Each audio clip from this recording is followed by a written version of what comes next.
Right now, in this moment, I want you to do something before I say another word. I want you to look around the room you are sitting in, not at your phone, not at this screen, at the room itself. Because what I am going to share with you in the next several minutes is going to change how you see that room permanently. And once you see it, you will not be able to unsee it. I know there is a weight on you. I know what it feels like to work with genuine effort and watch the numbers stay stubbornly, inexplicably flat. I know the particular exhaustion of someone who is not spending recklessly, not avoiding responsibility, not making obvious mistakes, and still cannot seem to get the floor of their financial life to rise. That feeling is not a character flaw. It is a diagnostic signal. It is telling you that something in your environment is operating against you at a level below what you can currently see. I am Rabbi Naomi, and I have spent 31 years in the Kabbalistic and traditional teachings on household wealth. The understanding, preserved across centuries within specific family lineages, of how the physical space a family occupies either channels or obstructs the flow of provision. My grandmother carried this knowledge out of Vilna. Her mother carried it before her. And what I am going to give you today is not theory. It is a specific, practical list of the places and objects that the grandmothers of this tradition, women who understood household energy with a precision that still humbles me, identified as the locations where poverty quietly anchors itself inside a home. There are 5 of them. You need to know all 5. Do not skip ahead and do not stop early, because the one that matters most for your specific situation may not be the first one I name. And before we go any further, type the words, "My house is a vessel," in the comments right now. This is your declaration of intention. You are naming your home as a receiver of abundance before you begin the work of clearing the obstacles to that reception. Type it now and then stay with me. Let me be direct with you before I give you the list. Some of what I am going to say will feel uncomfortable. Not because I am trying to shame you, I am not, but because the truth about why our homes become poverty traps is almost never what we think it is, and the real answer requires looking at habits and choices that we have convinced ourselves are neutral. They are not neutral. The placement of objects, the condition of specific areas of your home, the things you have been keeping in places where the tradition says they should never be kept, these are active forces. They are not passive decoration.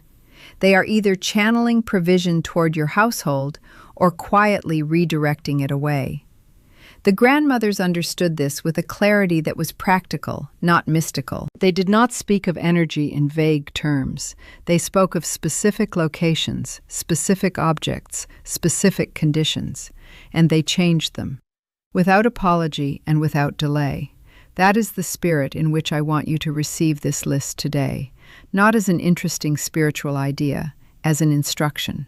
The first location is the entrance to your home, not the front step, not the welcome mat, the threshold itself, the area within approximately 3 feet of your front door on the interior side. In the Kabbalistic understanding of household space, the entrance is the mouth of the vessel. It is the point through which everything that enters your home must pass, including provision, including opportunity, including the energy that either welcomes or repels abundance. The grandmothers in this tradition had a saying that I heard from my grandmother so many times it became part of the furniture of my mind. What the entrance holds, the house believes. And what the entrance of most modern homes holds is disorder. Shoes piled without intention. Mail that has not been opened, some of it weeks old, sitting in a stack that represents unaddressed financial obligation. Because that is what unopened bills are, spiritually and practically. Bags dropped and left, coats layered on top of each other. A general accumulation of transitional clutter that tells every person who crosses that threshold at the level below conscious thought that this is a home in a state of managed chaos. The Zohar describes the home's entrance as the face the house presents to heaven. If the face is disordered, the household is announcing its inner state to the very source it needs to attract provision from. What the grandmothers did, and what I am telling you to do beginning tonight, is clear the entrance completely. Not tidy it, clear it. Remove everything that does not belong to a space of intentional welcome. Open the mail. Address the obligation or place it in its designated place. Create a threshold that communicates visibly and energetically that this is a home that is ready to receive. The shift in how you feel when you walk through a cleared entrance is not psychological comfort. It is the physical body registering the removal of an obstacle. I have seen people experience a measurable shift in the quality of financial opportunities that came their way within 3 weeks of doing nothing other than maintaining this one change consistently. The second location is the kitchen, specifically the area around money that enters the home. Now, most people in the modern world do not think of their kitchen as having a relationship with their finances. But the grandmothers of this tradition absolutely did, and for reasons that are encoded in text going back centuries. The kitchen in the traditional Jewish home was understood to be the seat of Malchut, the sphere of manifestation, the place where the spiritual becomes physical, where seed becomes bread, where intention becomes sustenance. And the principle they held without exception was this: you do not bring financial anxiety into the space where provision is prepared. Bills do not live on the kitchen counter. Arguments about money do not happen in the kitchen. Financial paperwork does not get sorted on the kitchen table.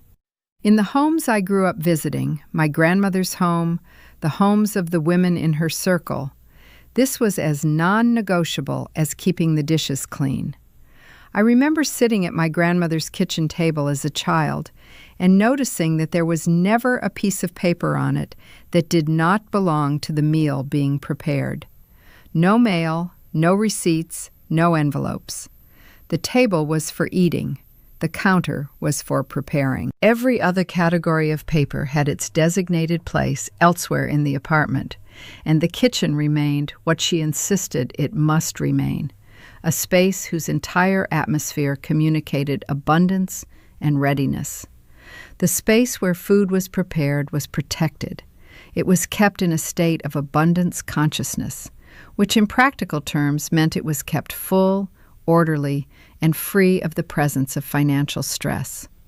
This is not foolishness. This is the behavior of someone who understands that the vessel that produces sustenance must not be contaminated with the energy of lack. If your kitchen counter currently holds a stack of bills, a collection of financial documents, a visible reminder of money problems, move them today. Not this weekend, not when you get to it, today. Give them their own space, a designated place for financial administration that is separate from the space where provision is prepared and shared. This is one of the simplest changes in this entire list, and based on what I have observed across years of teaching, it is one of the most immediately felt. The third location is under the bed. I want you to pause for a moment when I say this, because I know what is under the beds in most homes, and I know that almost no one thinks of it as a financial issue.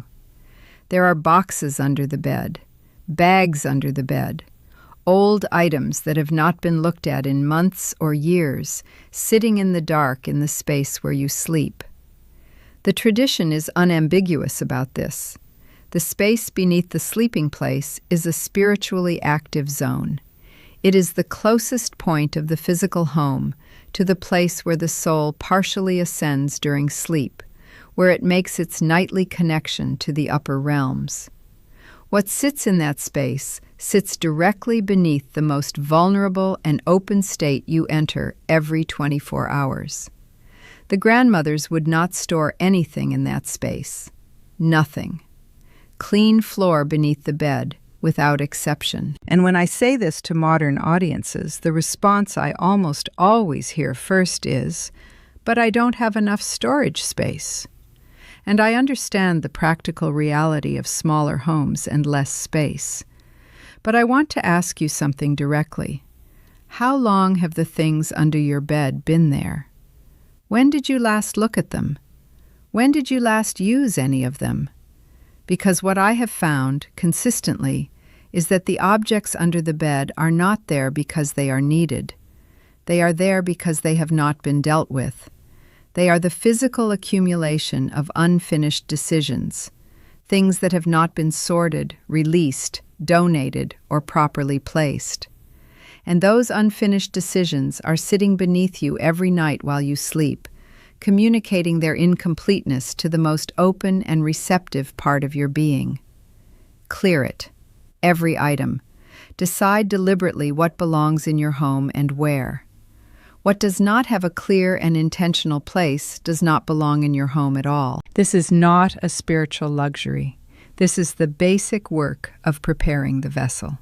The fourth location is the corner, specifically the corners of rooms that have become collection points for objects that do not have a defined home. Every house has them. The corner where the chair you never sit in lives. The corner where things get placed on the way to somewhere else and then stay for months. The corner that you have stopped seeing because it has been that way for so long, it has become part of the visual wallpaper of your home, present but invisible, noticed by no one and addressed by no one. In the tradition of household blessing that was transmitted through the women of this lineage, corners are understood as the joints of the vessel. They are the structural points where the walls meet, and where, energetically, the flow of blessing either turns gracefully and continues through the home, or stagnates and pools. A current of water moving through a channel encounters resistance at every corner. If the corner is clear and well formed, the water turns and continues with minimal loss. If the corner is obstructed, the water pools behind the obstruction, slows, and eventually stops moving altogether. Stagnant corners in a home are not minor aesthetic inconveniences. They are the points at which the circulation of household energy stops. And energy that stops moving in a home, like water that stops moving in a pipe in winter, develops a quality over time that actively resists new flow. It becomes thick, dense. It becomes, in the language of the tradition, a place where blessing cannot turn the corner and enter the next room. The grandmothers cleaned their corners, not as a seasonal project, regularly as part of the weekly rhythm of household maintenance. They swept them, they cleared them. They refused to allow objects without a clear purpose and a clear home to accumulate in them. And they understood this not as housekeeping, but as the spiritual work of keeping the vessel open and circulating. I want to challenge you directly on this. If there are corners in your home that have accumulated objects over months or years, and you know which ones they are, you are living in a household whose joints are blocked. The provision that should be flowing through your home is pooling at those corners and not completing its circuit. This is correctable, but it requires the decision to treat it with urgency rather than leaving it for a less busy season that tends never to arrive. Now I saved the most important for last. The fifth location, the one the grandmother spoke about with more intensity than any of the others, the one that I have seen produce the most dramatic shift when it is addressed, is the place in your home where money itself is kept. Not your bank account, your home. The drawer, the surface, the wallet left on the counter, the loose change scattered across different locations, the cash stuffed into a pocket or a bag or a box without care or intention. The way you keep money in your physical home is a direct communication to the spiritual source of provision about how you regard what it sends you. Listen to me carefully on this. If money in your home is treated carelessly, scattered, disordered, crumpled, kept in dark places without thought, you are sending a signal, continuously and without pause, that you do not value what arrives, and what is not valued does not continue to come. The grandmothers in this tradition kept money, even small amounts of money, even coins, with a specific and deliberate care that struck outsiders as almost ceremonial. Bills were kept facing the same direction.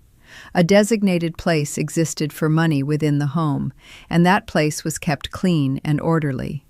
Money was never placed on the floor, never left in a location that communicated carelessness or contempt. Because they understood, in the language of this tradition, which speaks of money as a form of divine energy moving through the material world, that how you receive what arrives determines whether more is sent. This is the principle of the vessel. A vessel that spills what it receives will not be filled again until it is repaired. A vessel that holds what it receives with care and intention signals its readiness for more. I am going to ask you to do something today that may feel unusual. Find every piece of currency in your home, bills, coins, whatever is scattered across surfaces and pockets and corners and bags. Gather it, count it, even if the amount feels painfully small. Face the bills in the same direction. Place it in a designated location that is clean, intentional, and treated as a place of honor. And as you do it, say aloud, I receive what has come. I hold it with care. I am a vessel that is ready for more. This single act, done with full intention and maintained as a daily practice, is one of the most direct applications of the household wealth principles this tradition has preserved. I have seen it shift the quality of financial attention, the noticing of small opportunities, the increased flow of small but consistent provision, within as little as 2 weeks, for people who applied it without half-heartedness. To bring all 5 together, the entrance must be cleared and maintained as a space of intentional welcome. The kitchen must be freed from financial anxiety and kept as the space of provision consciousness. The space beneath the bed must be emptied and kept clear. The corners must be cleaned and maintained against the accumulation of stagnant objects. And money itself, wherever it lives in your physical home, must be treated with deliberate honor and care. These 5 changes, applied together, create what the tradition calls a Beit Shefa, a house of overflow. Not because of magic, because you have removed the specific obstacles that were actively blocking the flow, and you have created the conditions that signal, in both the visible and the invisible architecture of your life, that this household is a vessel prepared to receive. What I have shared today is the diagnostic, the 5 locations and why they matter. The complete map, including the specific blessings the grandmothers recited at each of these 5 locations as part of their weekly household maintenance, the specific day of the week the tradition designates for this clearing work, and the additional practices that maintain the Beit Shefa once it has been opened, that complete teaching is in the resource linked in the description below. Do not treat this as optional reading. If today's teaching has confirmed something you have been sensing about your home without knowing how to name it, the resource in the description will give you the full architecture of the repair. Now I want to prepare you for something, because what comes in the days after you begin this work matters as much as the work itself. When you clear these 5 locations, when you remove what has been sitting in the entrance, under the bed, in the corners, when you reorder the way money is kept in your home, do not be surprised if within 48 to 72 hours something feels disrupted. Not wrong, disrupted. An old object resurfaces that brings up a feeling. A memory comes with the clearing. Something that was buried under the accumulated disorder of your home turns out to have been buried there emotionally as well. This is not a setback. This is the clearing working at depth. The tradition is clear that when you change the physical arrangement of a household that has been in stagnation, the stagnation does not give up its position without surfacing first. Acknowledge what comes up. Do not push it back down. And do not interpret the disruption as evidence that the work has made things worse. The vessel being cleaned will show you what was in it. That is the first step of the restoration, not a detour away from it. Stay in the work. What you hold today is the knowledge that your home is not a neutral container. It is an active participant in your financial life, either drawing provision in or quietly pushing it away. You have that knowledge now. Use it. Tell me in the comments which of the 5 locations you already knew about but had not addressed. I suspect most of you will name the same one, and I am curious to see whether I am right. I read every comment personally. If you found value in today's teaching, please subscribe to this channel and turn the notification bell on. Next week, I am going to reveal the specific day of the week that the tradition identifies as the most spiritually active day for financial alignment, and what you must do before sundown on that day to position your household correctly for the week that follows. That teaching builds directly on what I have shared today. You will want to have it. And if someone came to mind while you were watching, someone whose home you have visited and recognized the patterns I described, share this video with them now. The wisdom in this tradition was never meant to be kept by one household. It was meant to move. Let it move through you. May your entrance stand open to provision. May your corners run clear. May the vessel of your home be filled to overflowing, and may what fills it be more than you expected and longer than you imagined. Shalom.